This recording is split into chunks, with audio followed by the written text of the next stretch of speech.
Kisah Rasulullah, bagian 34. Syahidah pertama, sabar. Demikian sabda Rasulullah, setiap kali para pengikutnya mengadukan penderitaan mereka. Saat itu memang tidak ada lagi yang dapat diperbuat selain sabar sampai mati. Sabar yang demikian membuat para pemeluk muslim pertama sanggup menanggung derita siksa di luar batas kemampuan fisik manusia. Habab bin Al-Arad pernah meminta agar Rasulullah berdoa kepada Allah dalam menghadapi penindasan ini.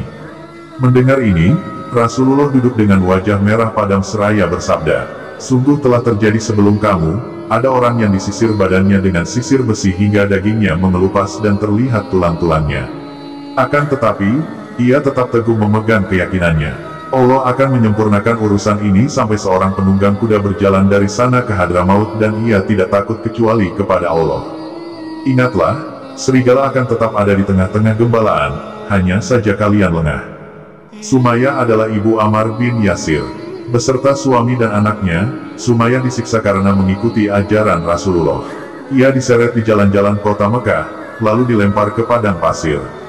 Pukuli dia sekuat-kuatnya, perintah Abu Jahal. Sumayyah pun dipukuli sampai pingsan. Kejadian ini dilakukan berulang-ulang selama berhari-hari. Namun, semakin sakit tubuhnya, iman Sumayyah malah semakin tinggi. "Engkau mengikuti Muhammad karena tertarik pada ketampanannya," ejek Abu Jahal. "Tidak," geleng Sumayyah. "Aku mengikuti Rasulullah karena percaya pada apa yang beliau sampaikan.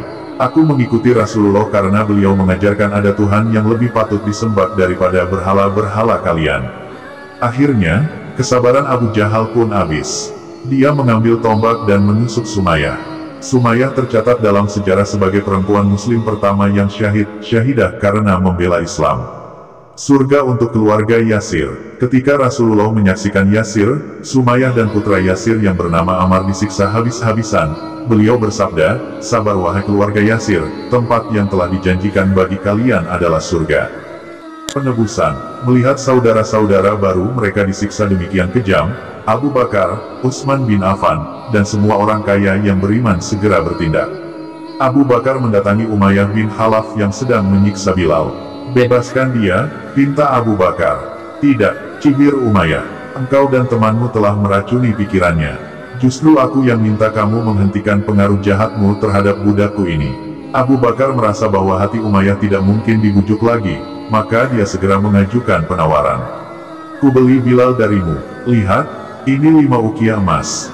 Ambil uang itu, dan berikan Bilal kepadaku." Dengan seringai penuh kemenangan, Umayyah menyambar uang-uang emas itu. "Wahai Abu Bakar, andai kata engkau menawar 1 ukiah saja, sudah tentu aku menjualnya. Dia sudah tidak berharga lagi bagiku." Wajah Abu Bakar merah, bukan karena marah, melainkan karena dipenuhi rasa bahagia bisa menolong saudaranya yang tertindas. "Jangankan hanya 5 ukiah, ujar Abu Bakar sepenuh hatinya, andaikan engkau menjual 100 ukiah pun, aku akan tetap membelinya."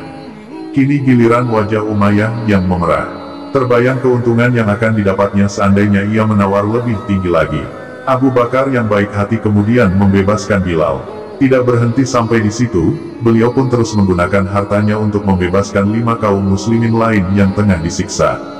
Budak terakhir yang dibebaskan adalah budak milik Umar bin Khattab. Orang-orang Quraisy mengejek Abu Bakar, alangkah sia-sianya Abu Bakar itu. Dia membuang-buang uang untuk membebaskan orang.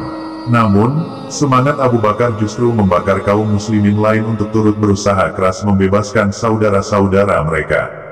Bersambung.